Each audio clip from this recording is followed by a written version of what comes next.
Hola, muy buenas tardes, bienvenidos al noticiero del mediodía. Hoy es 6 de abril del año 2021. Comparta con nosotros la próxima hora de informaciones. ¿Cómo está, Froilán? ¿Qué tal, Diana? ¿Qué tal, amigos? Comenzamos y lo hacemos como de costumbre presentándoles nuestros titulares. Anuncia presidente cubano que habrán nuevas medidas restrictivas para la capital ante situación epidemiológica. Celebrarán en la República Bolivariana de Venezuela los 18 años de la misión Barrio Adentro Salud. Declara jefe de la policía de Minneapolis que Derek Chauvin violó el código de ética durante el arresto de George Floyd. Ya comenzamos con las informaciones. El presidente de la República de Cuba, Miguel Díaz-Canel Bermúdez, llamó hoy la atención en Twitter sobre la situación epidemiológica nacional. Calificó de alarmante el inicio de abril, pues se registra un promedio diario de más de 1.000 casos, la mayoría en La Habana. El mandatario cubano anunció que en próximas horas habrá medidas de cierre más drásticas, como ocurrió durante el primer rebrote de COVID-19.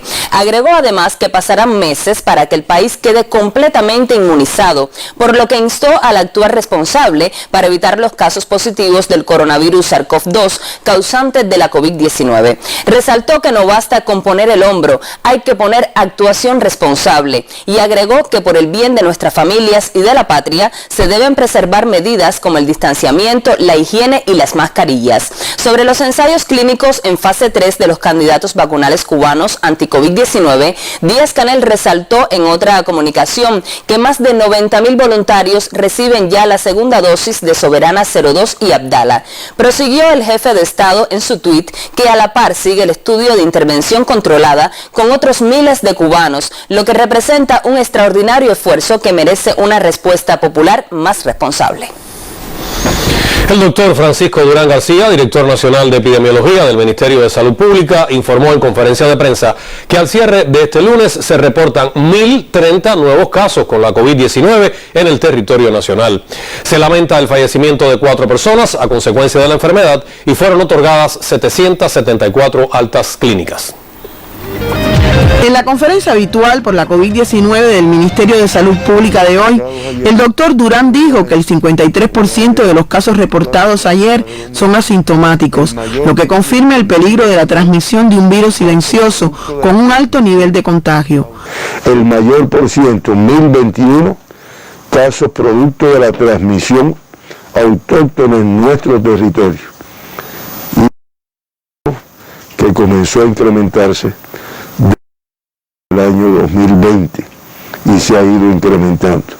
9 casos de los diagnosticados ayer, pues son casos importados, se puede ver en el gráfico, y son personas que arribaron recientemente y se hizo el diagnóstico. Actualmente se atienden en las terapias intensivas 74 pacientes y sobre el comportamiento por edades señaló Durán en su informe que continúan altas las cifras de los segmentos más vulnerables. Menores de 20 años, nuevamente muy elevado, 187. Estamos hablando del 18,2% de las personas diagnosticadas ayer tienen menos de 20 años. Y de esos 187, 177, pues en edades pediátricas, 18 o menos años de edad, el 17,2%. Sobre la cifra de infectados, durante los primeros 5 días del mes de abril, el director nacional de epidemiología dijo: se ve como el incremento que hubo de casos en enero, febrero más casos, 25.686, y en abril todavía un número, estamos hablando de 5.364 casos confirmados en los primeros 5 días del mes de abril. Se acumulan 42 eventos activos en todo el territorio nacional y 4 provincias y el municipio especial Isla de la Juventud no reportan eventos activos en el día de ayer. Hilda Suárez, Sistema Informativo de la Televisión Cubana. La provincia de Matanzas presenta una compleja situación epidemiológica con la detección de un elevado número de casos positivos de COVID-19 en las últimas semanas. Matanzas confirma al cierre de este lunes 161 casos positivos a la COVID-19, la cifra más alta en un día desde el inicio de la pandemia. Durante la reunión del Consejo de Defensa Provincial, presidido por Libán Izquierdo Alonso, el vicepresidente Mario Sabines Lorenzo alertó sobre la complejidad de la situación epidemiológica del territorio, que en los últimos 15 días muestra un ascenso de los contagios por COVID-19, del número de pacientes en estado grave y crítico, así como en el número de fallecidos. Las máximas autoridades de la provincia orientaron a partir de este miércoles la implementación de un grupo de medidas restrictivas para frenar la propagación de la enfermedad, entre ellas el cierre de determinados centros de trabajo y el aislamiento en casa de la mayor cantidad de personas, la limitación del transporte masivo, el régimen de cuarentena para instituciones sociales, hospitales y campamentos, así como la prohibición de personas en la calle después de las 8 de la noche. El rigor en la pesquisa activa, la efectividad en el control de focos, la búsqueda permanente de nuevas capacidades en hospitales y centros de aislamiento y, sobre todo, la disciplina devienen prioridades inquebrantables para frenar la transmisión de la enfermedad. En los últimos 15 días, Matanzas confirma más de 900 casos positivos al nuevo coronavirus, cifras sin precedentes desde el inicio de la pandemia, según las autoridades del Consejo de Defensa Provincial. Desde Matanzas, Saily Domínguez Cruz, Sistema Informativo de la Televisión Cubana. Más adelante conoceremos la labor de jóvenes investigadores del grupo empresarial BioCuba Pharma que diseñan equipos médicos de alto costo en el mercado internacional. La periodista Ludmila Talancón con la información en los minutos que siguen.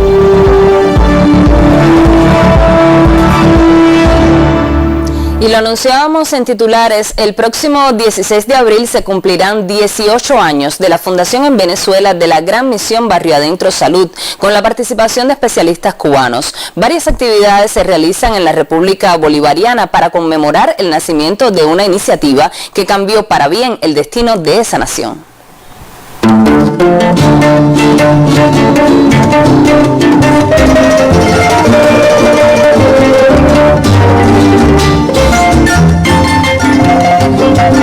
Llegaron a la patria de Bolívar y Chávez para llevar la luz de la vida hasta los rincones más apartados de la geografía venezolana. Su labor es sinónimo de altruismo y valor. Se trata de los profesionales de la salud pública cubana que en la República Bolivariana ofrecen solución oportuna a los problemas asistenciales de este país. Y todo ello es posible gracias a la misión Barrio Adentro fundada por Fidel y Chávez el 16 de abril del año 2003. La iniciativa posibilitó la creación de los centros de alta tecnología, los centros de diagnóstico integral y las salas de rehabilitación integral. Tenemos un grupo importante de eventos que estamos celebrando y de metas que queremos alcanzar de cara a la celebración de este aniversario, en el orden asistencial, en el orden docente, en el orden organizativo y también en el orden de la recuperación de un grupo de infraestructuras de CDI, consultorios populares, centros de alta tecnología, para poder celebrar como se merece esta importante fecha. Para que la salud gratuita no falte en esta tierra, especialistas cubanos protagonizan la misión Barrio Adentro, la cual es también apoyo vital para el enfrentamiento a la COVID-19.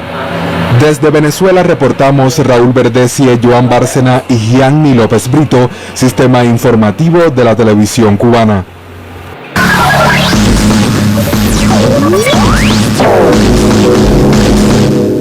Buenas Buenas tardes, veamos qué es noticia a esta hora en el acontecer mundial. Comenzamos en América Latina, pues el gobierno de Venezuela anunció que pedirá a la Organización de las Naciones Unidas, ONU, ayuda técnica para desminar las áreas sembradas con estos artefactos en la frontera con Colombia. El canciller venezolano Jorge Arreaza solicitará de manera formal la asistencia técnica al secretario general de la ONU, Antonio Guterres. Los explosivos causaron 104 víctimas solo entre enero y marzo pasados en Colombia.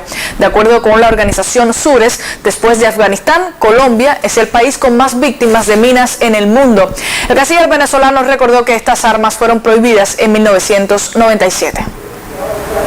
A 6 días de la segunda ronda de las elecciones presidenciales en Ecuador, Andrés Arauz y Guillermo Lasso intensifican su campaña para sumar votos. Ante la imposibilidad de concentraciones proselitistas, difunden sus planes y programas de gobierno durante entrevistas o por las redes sociales. Arauz habló con Teleamazonas de la educación y la economía, entre otros temas. El candidato del Movimiento por la Esperanza también habló sobre sus propuestas de gobierno relacionadas a innovación, desarrollo y emprendimiento para la recuperación económica del país.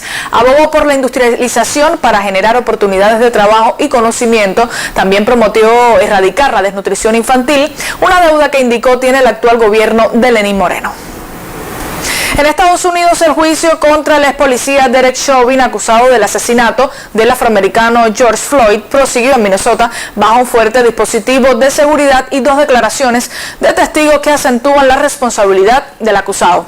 El jefe de policía de Minneapolis, Medaria Arradondo, dijo que Chauvin violó las reglas del Departamento de Policía de la ciudad y su código de ética durante el arresto de Floyd, cuando por más de 9 minutos mantuvo su rodilla sobre el cuello de este, lo que le produjo la muerte por asfixia. Valoró que el ex agente no cedió en el uso de la fuerza letal, incluso cuando el detenido cayó inconsciente, y tampoco le proporcionó los primeros obligatorios cuando se encontraba moribundo, con lo cual no siguió el entrenamiento recibido a lo largo de 19 años en la fuerza. En una entrevista concedida a Hispan TV, un analista abordó el giro procesal que se está dando precisamente en el caso contra el ex agente de la policía de Minneapolis, Derek Chauvin. Veamos. Es un pequeño cambio que presagia, por lo menos a juicio de un servidor, la sentencia condenatoria. Ahora, tomemos en cuenta que el asunto no solamente es judicial, sino también político.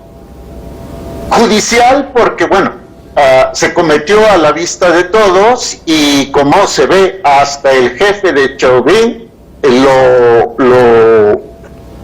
censuró, ¿no? Pero ¿por qué político? Porque si este policía homicida, el que mató a George Floyd, resultara exonerado, provocaría un gran malestar, sobre todo de los sectores de izquierda, que votaron por el entonces candidato y hoy presidente de los Estados Unidos, Joe Biden. Entonces, se prevé una sentencia condenatoria, es efectivamente un pequeño cambio, pero no descartemos por lo demás que si el policía homicida es sentenciado, es declarado culpable, pudiera haber rechazo por parte de los movimientos radicales blancos. Estados Unidos se encuentra en una encrucijada. En otros temas, el presidente de Israel, Reuven Rivlin, anunció este martes que encargó al primer ministro en funciones del país, Benjamin Netanyahu, la formación de un gobierno, aunque señaló que ningún candidato tiene una oportunidad real de formar un ejecutivo. Rivlin indicó este lunes las consultas con los líderes de los partidos políticos sobre quién podría formar el próximo gobierno, después de las elecciones del 23 de marzo, las cuartas en 2 años, en las que ni Netanyahu ni sus rivales obtuvieron una mayoría para gobernar en solitario. La decisión del presidente israelí llega justo en la segunda jornada de presentación de pruebas en el juicio por corrupción de Netanyahu, acusado de cohecho, fraude y abuso de confianza, y con la inauguración del Parlamento, conocido como Knesset, tras los comicios. Y de último minuto supimos que un ataque con arma de fuego dejó al menos 2 víctimas esta mañana en la ciudad estadounidense de Frederick, en el estado de Maryland, según un comunicado de la policía local, precisando que un sospechoso agresor fue neutralizado. Para el momento se desconoce el estado de las víctimas y la cantidad de sospechosos. Páginas que monitorean la radio policial reportaron ataques en varios lugares de la ciudad, así como el despliegue de una fuerza de policía especial en los escenarios. Se ordenó el cierre de la base militar de Fort Detrick y las escuelas circundantes, según lo reportan los medios locales. En próximas emisiones ampliaremos esta información. Hasta entonces, continúe con nuestro noticiero del mediodía.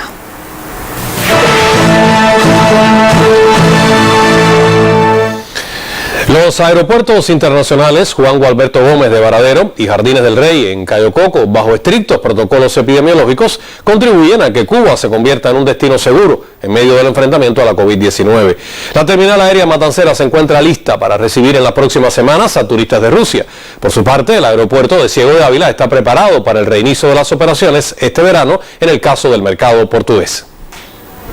La segunda terminal aérea del país es referente en el enfrentamiento a la COVID-19. Todo lo que hemos hecho para la bioseguridad se ha hecho con cultura del detalle. En los 3 primeros meses del 2021, este aeropuerto internacional operó más de 140 vuelos. En ese periodo, 5.858 visitantes procedentes de Canadá, Alemania e Inglaterra transitaron por los flujos. Al comenzar abril, todo está listo para recibir al mercado ruso, que según especialistas llegará en las próximas semanas para disfrutar de un polo turístico en condiciones epidemiológicas seguras. Los trabajadores de la aviación tenemos una experiencia que no solo viene del COVID, viene del manejo que hicimos en el momento del ébola, del H1N1, de todos esos eventos epidemiológicos que han existido con anterioridad, nunca han llegado al nivel de pandemia como este, que nos ha permitido tener una cultura a la hora del manejo de estos tipos de eventos. Este es otro destino que sobresale por las estrictas medidas de bioseguridad. De enero a marzo, 114 aeronaves aterrizaron en Cayo Coco. Fueron atendidos una cifra superior a los 31.000 turistas, de ellos más del 90% procedentes de Rusia. La garantía de los protocolos de bioseguridad en Jardines del Rey también sustenta el reinicio este verano de vuelos procedentes de Lisboa, Portugal. Podemos simularlo, los eslots de las compañías, los itinerarios se han planificado para que tenga un flujo constante de pasajeros y recibir ese turismo, que es lo que necesita el país. Es una vía que genera ingresos y estos se revierten en beneficio de la sociedad. En esa dirección, los aeropuertos internacionales favorecen un seguro para todos. Este es un reporte de Eric Llanes, José Luis Oviedo y Bernardo Espinosa. Sistema Informativo Televisión Cubana.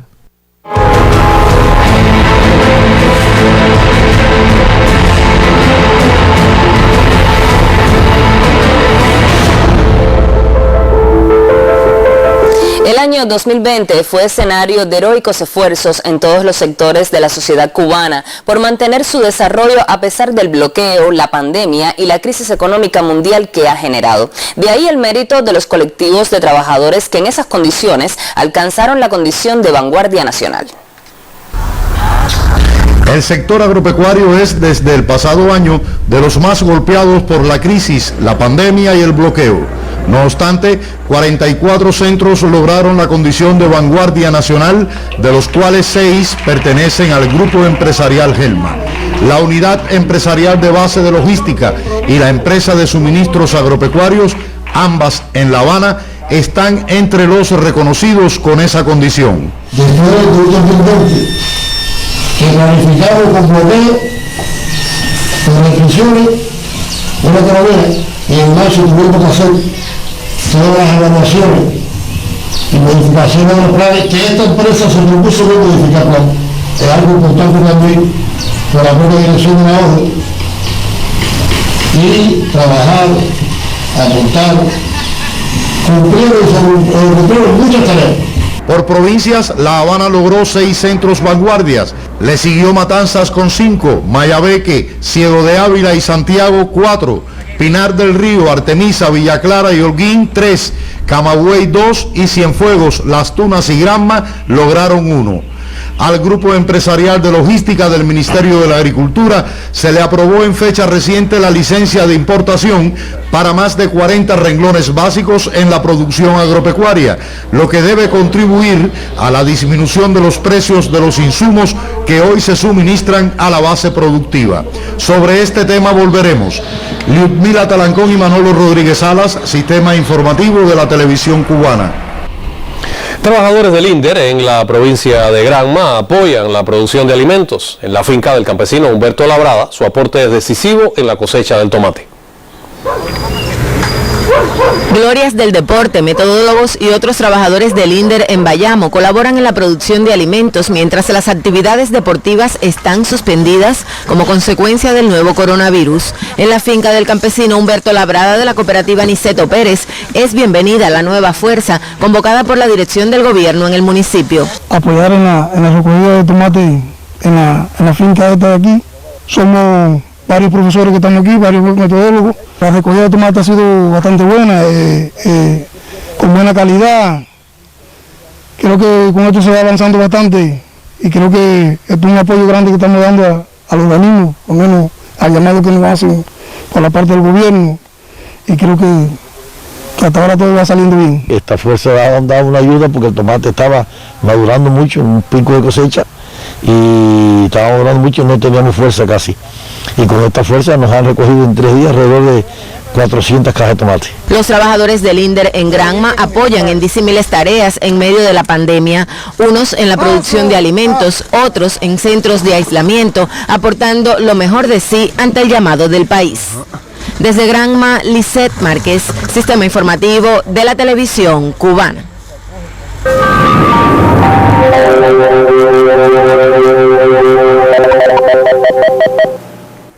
Muy buenas tardes. En el territorio cubano continúan influyendo los vientos del nordeste y del este, un tipo de viento que favorece la llegada de nublados desde el mar hacia zonas de la costa norte, pudiendo generar también aislados chubascos y lluvias. Sin embargo, en las últimas 24 horas las precipitaciones han sido escasas en casi todo el territorio nacional. Las temperaturas continúan mostrando un ascenso, principalmente durante el día, que todavía las máximas resultan ligeramente cálidas, pero en las madrugadas también son frías en algunas localidades del interior. Esta madrugada, por ejemplo, se reportó una temperatura mínima de 11.5 grados Celsius en Indio Atuey, en la provincia de Matanzas, y en otras localidades de Mayabeque y Villa Clara las mínimas estuvieron por debajo de los 14 grados Celsius. En estos momentos, estas bandas de nublados que cruzan por las cercanías del territorio nacional e incluso sobre la región oriental están relacionados a fuertes vientos en la altura, pero es un tipo de nubosidad que no genera precipitaciones. Por eso durante la tarde habrá muchísimo sol, estará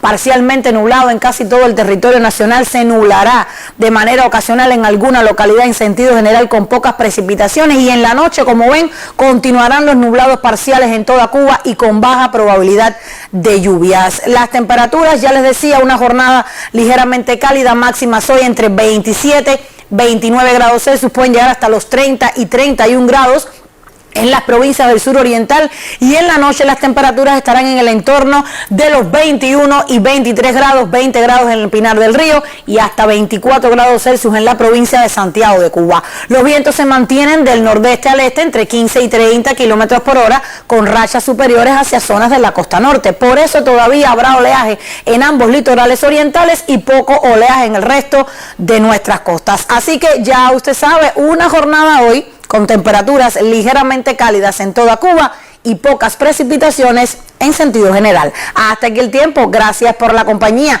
Recuerde cuidarse mucho y tenga muy buen día.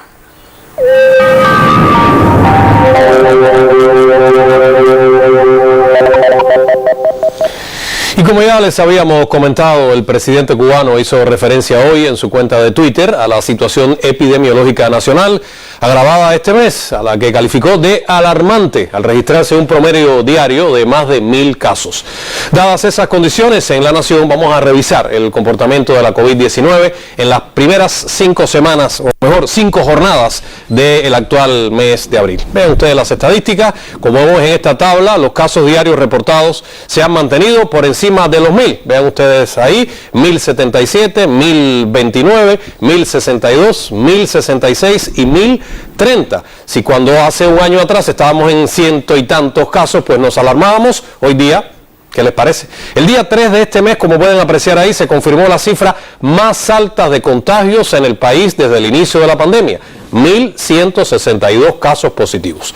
Ahora bien, La Habana hace saltar las alarmas al presentar la situación epidemiológica más compleja a nivel nacional. Usted dirá, bueno, claro, es la provincia de mayor población, donde también se concentra la mayoría de los habitantes del país. Hay municipios con alta densidad de habitantes por kilómetro cuadrado, pero hay que convivir con la pandemia y lo mejor, hay que sobrevivir a ella y recuperarnos. En el territorio de la capital se han reportado en los últimos días aproximadamente más de la mitad del total de los casos diarios. Aquí lo podemos ver en estas estadísticas. Por ejemplo, el propio día 3, aquí en La Habana se informó la mayor cifra de casos positivos, 596, coincidiendo en fecha con el mayor acumulado total de nuevos contagios registrados en el país. Pero vamos a detenernos ahí, vean ustedes, 596 fue el récord muy negativo, pero 516, 570, 556, 434 y apenas han transcurrido 5 días, hoy estamos en el 6º día del mes de abril. Desde el inicio de la pandemia, La Habana reporta más del 47% del total de casos a nivel nacional. Como se muestra aquí en la capital, pues se acumula una cifra notablemente superior con respecto a otras provincias que tienen situaciones complejas también, como son los casos de Santiago de Cuba, Pinar del Río y Guantánamo. Vean ustedes, La Habana 47.42%, Santiago, Pinar y Guantánamo en el orden de 9,5 y 5% aproximadamente. Incluso a nivel nacional también resaltan los territorios capitalinos con mayores afectaciones por la COVID-19, algo que podemos ver en la siguiente tabla. Las cifras indican que 8 de los 10 municipios más afectados por la pandemia en Cuba pertenecen a la capital. Véanlo ahí, creo que para que todos nos llamemos a capítulo, todos los capitalinos, quiero decir, en el mejor sentido de la palabra, y adoptemos medidas cada vez más responsables, mantengamos una conducta cívica bien, pero bien disciplinada. Vale la pena mencionarlo: Centro Habana, 10 de octubre, Arroyo Naranjo, San Miguel del Padrón, Boyeros, La Lisa, La Habana del Este y La Habana Vieja.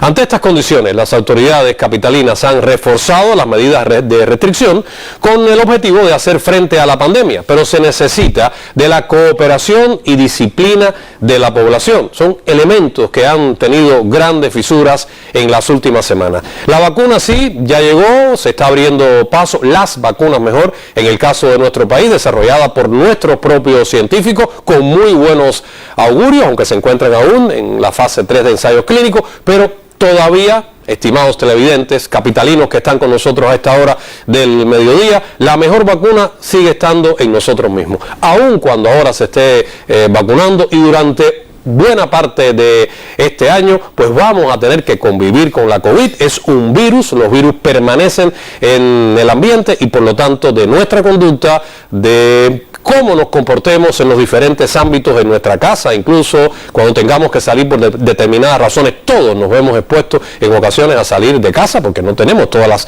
situaciones satisfechas en el interior del hogar, pero es bueno siempre usar la mascarilla, mantener las normas de distancia social y las medidas higiénico-sanitarias apropiadas. Se ha repetido en innumerable cantidad de veces, pero por parte de los periodistas, por parte del personal médico y de las autoridades de nuestro país, no nos va a faltar la sistematicidad y el empeño. Está en nosotros, sigue estando en nosotros, en nuestra conducta y en nuestra disciplina, hacer frente a la COVID hasta que, dentro de algún tiempo, esta pesadilla no sea más que historia.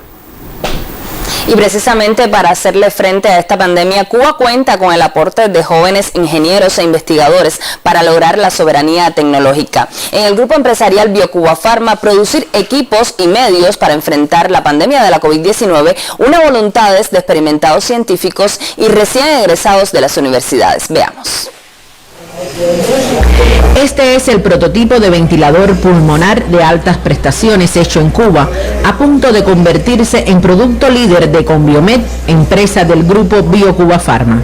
Hoy pudiéramos decir que el equipo líder es el monitor de pacientes, por el impacto de salud, el monitor de 100 hospitales, pero pienso que el ventilador se va a convertir en el producto líder justamente por la importancia que tiene, porque es un equipo de soporte vital. Un ventilador como este cuesta más de $25,000 en el mercado mundial y el precio va en ascenso.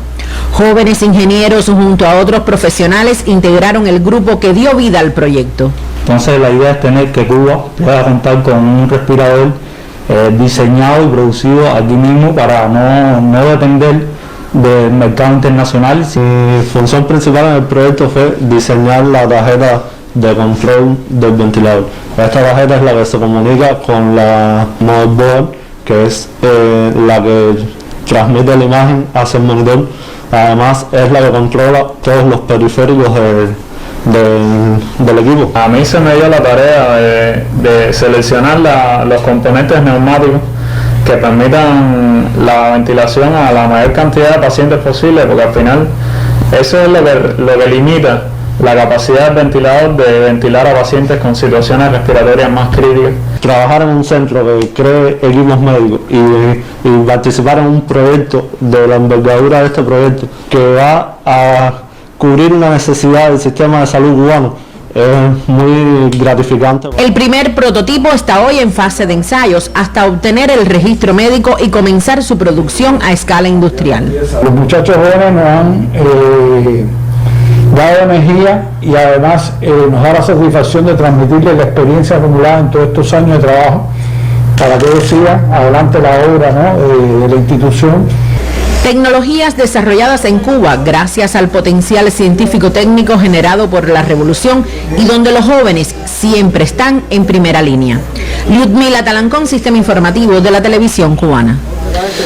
Cuba y Alemania explorarán las posibilidades de cooperación en el sector biotecnológico y biofarmacéutico con la realización el próximo 14 de abril de un foro empresarial virtual, según informó el Centro ProCuba. El evento estará organizado por la Cámara de Comercio de Cuba y la Oficina Alemana para la Promoción del Comercio y la Inversión en Cuba y tendrá presentaciones de empresas e instituciones cubanas del sector. El foro empresarial estará presidido por BioCuba Pharma y contará con la participación del Centro de Ingeniería Genética y Biotecnología, CIMAP S.A., el Instituto Finlay de Vacunas y el Centro para el Control Estatal de Medicamentos, Equipos y Dispositivos Médicos. De acuerdo con los organizadores, está diseñado para presentar las experiencias y potencialidades del sector biotecnológico y biofarmacéutico cubano.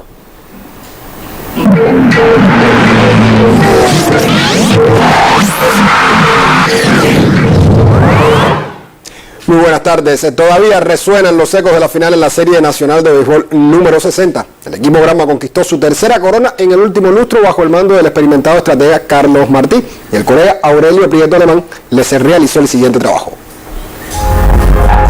La final del playoff corroboró que los cubanos sentimos un amor inextinguible por el béisbol. La discusión de la corona, protagonizada por un equipo de Oriente y otro de Occidente, provocó que el país se dividió diametralmente en dos y por ende, tras cada resultado la temperatura se disparaba a más de 100 grados. En cada barrio o centro laboral se disfrutó al máximo de las discusiones beisboleras. Sí, porque al cubano le encanta alardear cuando gana, pero no choteen a ese cubano cuando pierde, porque no le gusta perder ni en el dominó. Estuvimos muy cerca de los protagonistas y les aseguramos que percibimos, al igual que ustedes, una entrega total. Ni alazanes ni cocodrilos se dieron por vencidos. Tras los dos primeros triunfos de los granmenses se pensó en una barrida, pero posteriormente ellos revelaron que nunca pensaron en un 4-0 porque sabían de la calidad de su rival. A la batalla final, ambos equipos llegaron con grandes incentivos. Uno, retener la corona, y otro, recuperarla. También los alazanes fueron estimulados desde Tokio por su gran líder, Alfredo Despeigne, quien diariamente los alentaba a través de llamadas telefónicas.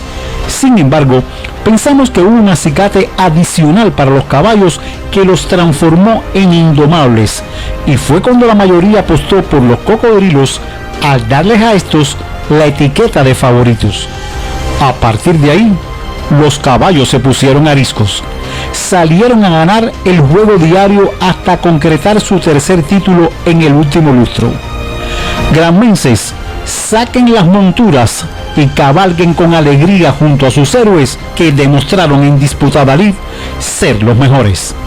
Aurelio Prieto Alemán, Sistema Informativo de la Televisión Cubana. Bueno, nuevamente las felicitaciones para este equipo y por supuesto para toda su afición. Otra vez Leonis Martín resaltó por la Armada cubana que juega en el béisbol japonés. El villaclareño conectó este martes su cuarto cuadrangular de la temporada en 3 turnos y remolcó a 3 compañeros en el empate entre su equipo, Marinos de Lote y los Búfalos de Orix. El jardinero antillano asumió de nuevo en solitario el liderato de jonrones de la Liga del Pacífico y elevó su total de empujadas a 8. Por su parte, Dayan Viciedo sonó 2 imparables en 4 visitas al plato y remolcó 2 carreras en la derrota de los Dragones de Chunichi ante las Estrellas de Dena. El inicialista extendió a 4 su racha de juegos consecutivos con hit para aumentar su promedio a 324 y colocarse entre los 10 mejores de esa categoría en la Liga Central. Por último, los halcones de Sofán superaron a los luchadores de Nippon Han sin mucha ayuda de los cubanos Yuribel Gracial y Alfredo Despaine. Gracial dio un indiscutible en 4 oportunidades, mientras su compatriota se fue de 5-0. Y el nadador cubano Luis Vega implantó nuevo récord nacional en los 200 metros mariposa al estampar tiempo de 1 minuto 58 segundos y 58 centésimas en una de las finales del campeonato ruso con sede en Kazán y clasificatorio para los Juegos Olímpicos. El antillano cumple una beca concedida por la Federación Internacional de Natación y según reporta hit.cu, este lunes destrozó su propio registro establecido en los Juegos Centroamericanos y del Caribe de Barranquilla 2018.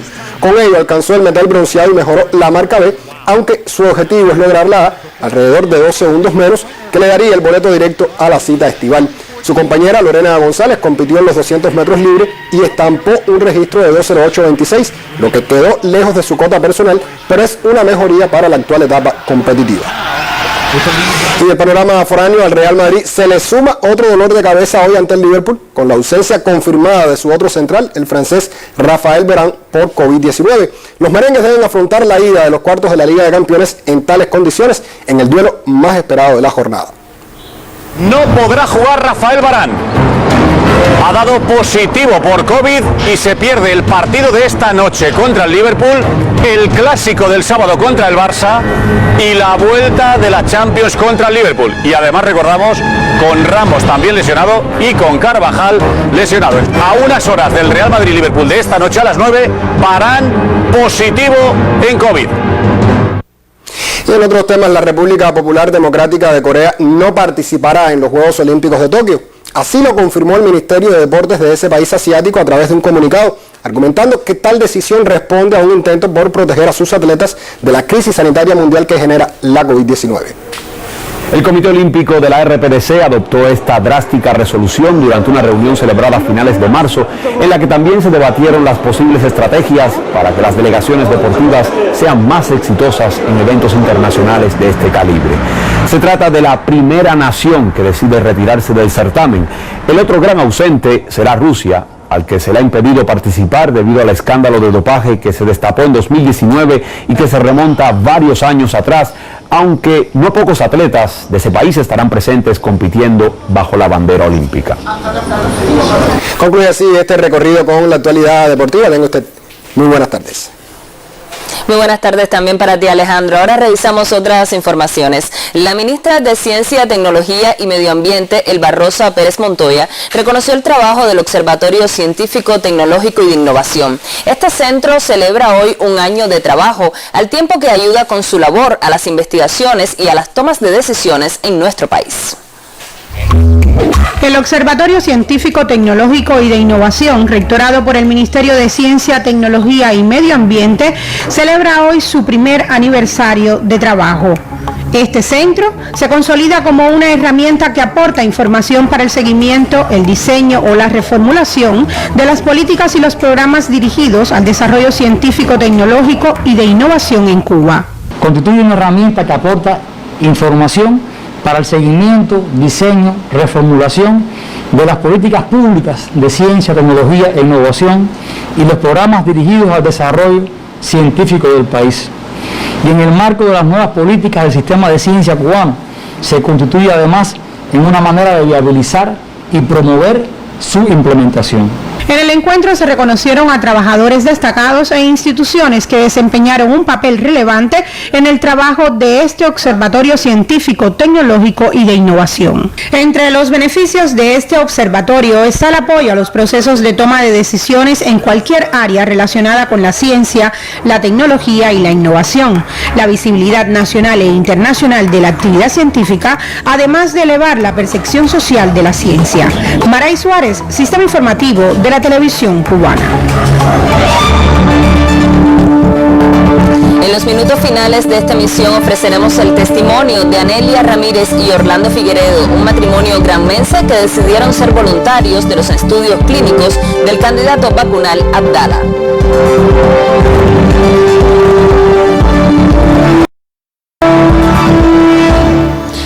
En Guantánamo radica una de las 7 maravillas de la ingeniería civil cubana. Se trata de la pequeña central hidroeléctrica del Guaso, que hasta hoy ofrece energía eléctrica y es un ejemplo que se extiende a otras comunidades montañosas de difícil acceso. El siguiente reportaje muestra lo que acontece en la comunidad de Los Calderos, en Imías. En zonas de difícil acceso del Plan Turquino en Guantánamo, el aprovechamiento de la energía hidráulica, una de las fuentes renovables más empleadas del planeta, garantiza el servicio energético a partir del funcionamiento de las mini hidroeléctricas. Este es el caso de la comunidad de Los Calderos en Imías. Esto estaba funcionando para beneficiar a la comunidad desde hace 26 años. Esto funciona 24 horas en total, con cuatro trabajadores. De ahí que se aprovechen los horarios de menor demanda en el barrio para adelantar las tareas hogareñas. Por encontrarse en el río que está conectada, esto es un lugar que no ha sufrido mucho con el agua, porque en meses pésimos de sequía, a veces hemos tenido que regular el horario a 19 horas. Guantánamo es decana en el país en el empleo de estos servicios que datan desde 1917. A 15 kilómetros de la capital municipal, las aguas del afluente Los Calderos benefician con este servicio a más de 99 clientes metrados y aporta además de electricidad, agua para el riego y el consumo humano, protección contra inundaciones y ornamentación de los terrenos, una satisfacción que solo es posible en el sistema social cubano. Desde Imías, Guantánamo, Arcel Tamayo y Miguel Reyes, Sistema Informativo de la Televisión Cubana.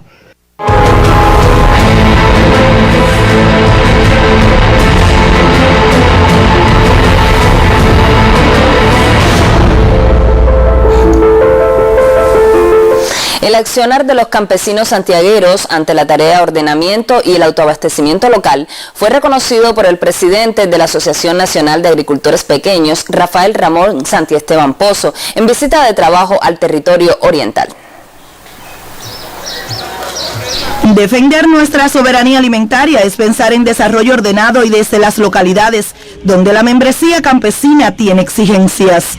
Ellos contribuyen de una mejor manera con lo que necesitamos, cómo lo obtenemos y transformamos a pesar de los obstáculos. A propósito de estas razones, el miembro del Consejo de Estado de la República de Cuba y presidente de la Asociación Nacional de Agricultores Pequeños, Rafael Ramón Santiesteban Pozo, en reunión operativa en Santiago de Cuba, evaluó el funcionamiento de la organización y enfatizó en planes de ingresos y gastos, dinámicas de trabajo en todas las estructuras y atención a familias con participación activa, con tendencia al crecimiento. Apreciamos que en esa dirección, en todos los territorios, en todos los municipios y estructura de base, se viene avanzando y hay una comprensión de ese esfuerzo adicional que tenemos que hacer, hoy más que nunca potenciando la solidaridad, la unidad, el aprovechamiento de todos los recursos que están en manos de las cooperativas, pero que están en manos de los productores, empezando por el conocimiento, pero el resto también de las posibilidades de medios de labranza, la propia tracción animal, la calidad de las semillas y un grupo de posibilidades que están en el escenario agropecuario, la fuerza de trabajo, que hay ejemplos muy favorables de cuánto más se afianza ese concepto de la unidad y de la participación activa en el orden individual y en el orden colectivo. Reconoció además la contribución de los anapistas santiagueros al desarrollo económico del país y a los medios de difusión masiva, voces de un trabajo que convoca en el aniversario 60 de la organización campesina. Desde Santiago de Cuba, Bárbara Deaz, Trabajo, Sistema Informativo de la Televisión Cubana. Para solventar en el país el déficit de nutrientes como la urea y los nitratos, Ciego de Ávila experimenta con amoníaco anhídrico en cultivos de plátano pertenecientes a la empresa agropecuaria La Cuba, en el municipio de Baraguá. Veamos el siguiente reportaje. En estos campos de plátano se aplica el amoníaco a través del sistema de riego por goteo. Como ustedes saben, este producto tiene el 80% de nitrógeno y es factible, no usamos saco ni transportación prácticamente, es una pipa que lo trae y lo inyectamos directo. O sea que los costos son inferiores cuando aplicamos otro tipo de fertilizantes. Tal experimento aporta a los cultivos un 80% de nitrógeno, 3.46 de urea y 34 de nitrato. Y potenciando dos áreas en función de mantener los índices para la pulpa y para el turismo. Con la pulpa la exportamos y vamos sacando los gastos del propio fertilizante. La aplicación del amoníaco en el cultivo del plátano no solo favorece la emisión foliar de la planta, sino que eleva los rendimientos del fruto y sustituye importaciones por concepto de fertilizantes. Desde Ciego de Ávila, Damián Betanzos Hernández, Sistema Informativo de la Televisión Cubana.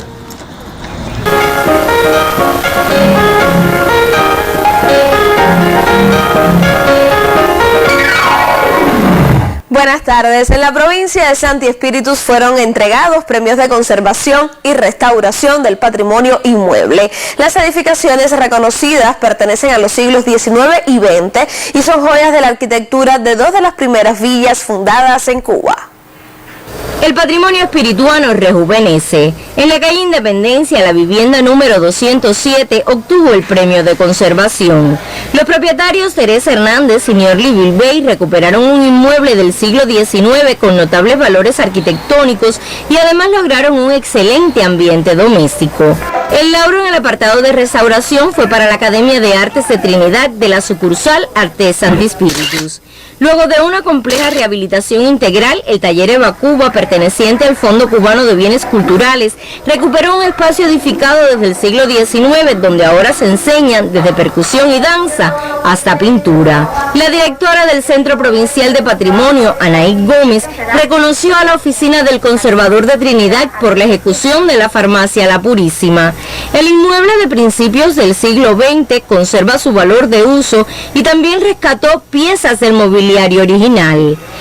La mención en la categoría de conservación fue para el inmueble ubicado en Independencia Sur número 20, actual sede de la Oficina Nacional de Estadísticas e Información.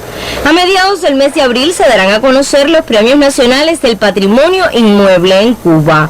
En el certamen, la casa de Teresa Hernández y Niorli Bilbey, junto a la Academia de Artes de Trinidad, optan por los premios de conservación y restauración.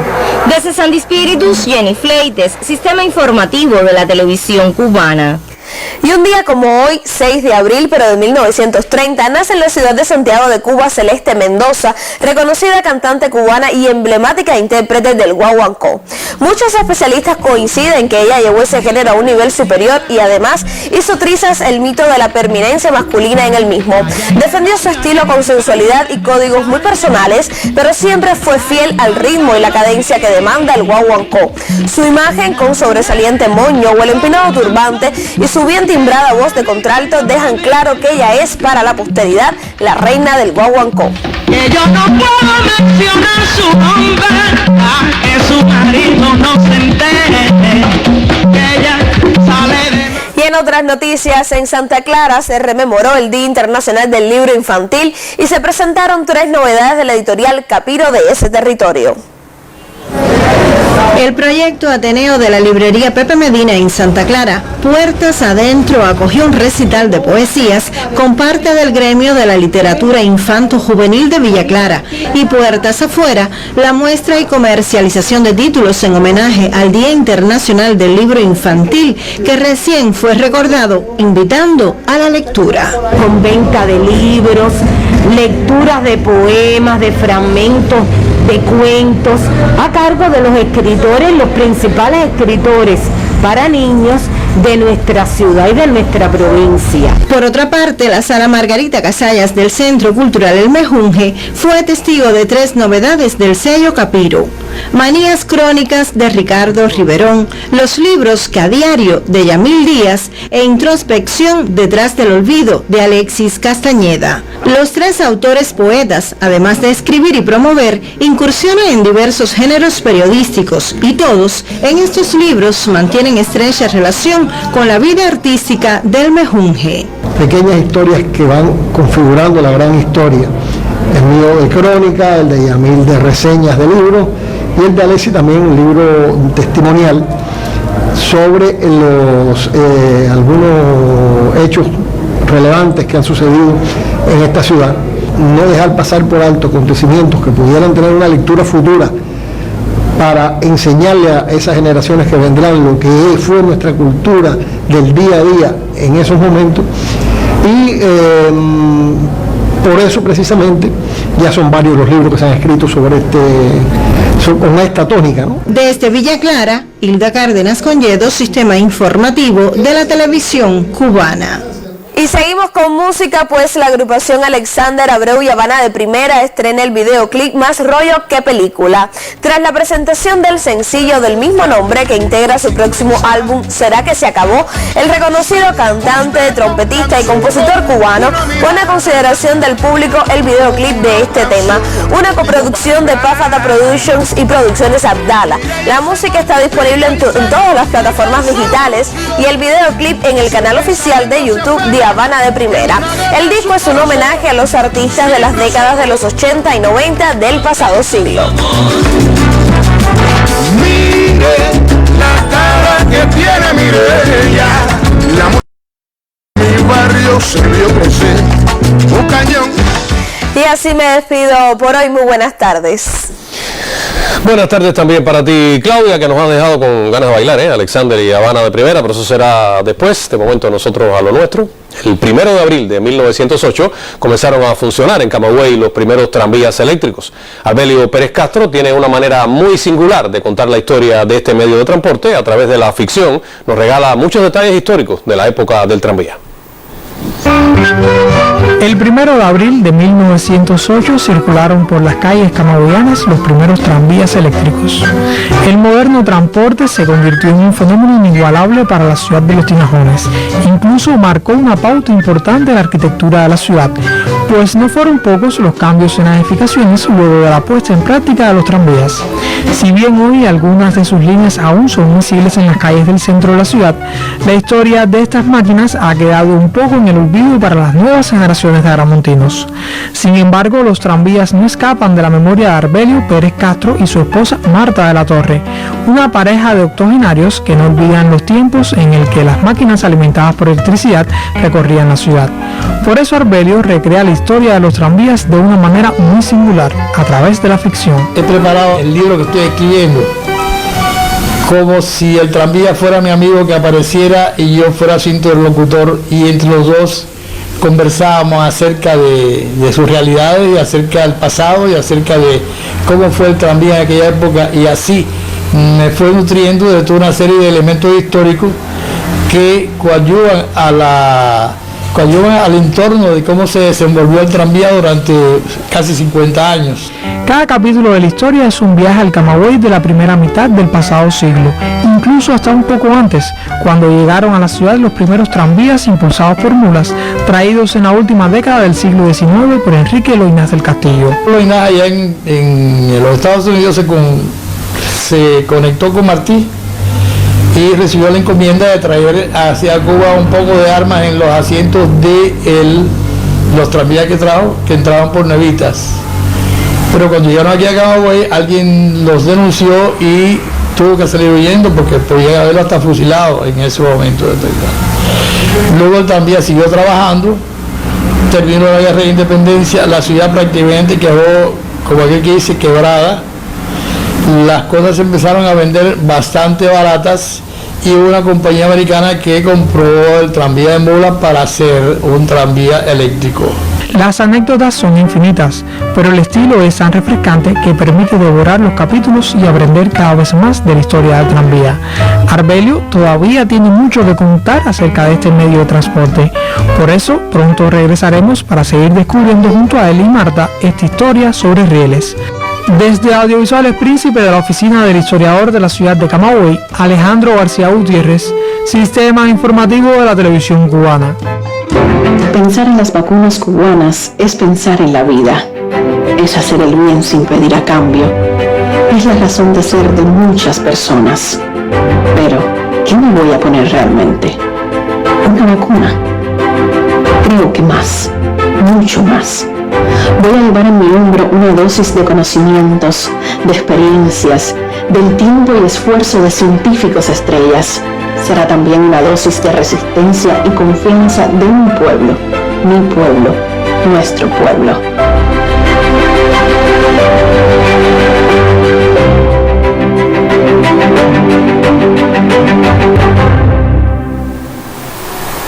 En la provincia de Granma, varias familias se han unido en el propósito de aportar al estudio del candidato vacunal Abdala. El matrimonio conformado por los bayameses Orlando Figueredo y Anelia Ramírez es una muestra de esa unidad en función del bien común. Ya casi por cumplir las bodas de plata y siguen juntos construyendo sueños. Primero fueron los personales y ahora el sueño de toda una nación. Encontrar la cura definitiva a una enfermedad pandémica que ha cegado la vida a millones de personas en el mundo. En esa intención, Orlando y Anelia se involucraron como matrimonio en el ensayo clínico del candidato vacunal Abdala. Cuando fueron las pesquisas, nos avisaron de que comenzaba el ensayo y los dos decidimos participar, porque esto es una cosa importante para el país, para la salud de este país y de otros países que también van a recibir en el futuro esas vacunas. Me siento muy orgulloso de ser uno de los cubanos que dio un paso al frente para la vacuna y estoy muy de lo que es nuestra revolución del trato a la medicina.